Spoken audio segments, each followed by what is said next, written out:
Again, after I re-crimped here and here with this hammer crimping tool here.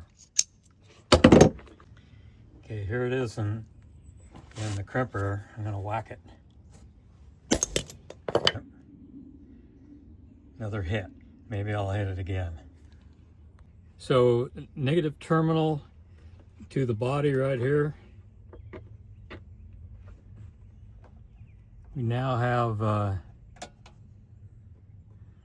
0.05 volts from the negative terminal to the connector. 0 as before. Connector to the wire is 0 as before. The wire itself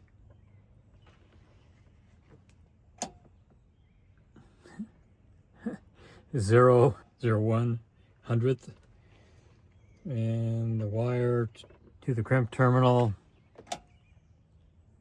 0.01 and terminal to the body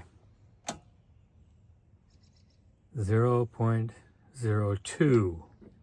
Well, anyway, that got rid of about, a tenth of a volt. That's cool. Won't have to do it, but it's all fun.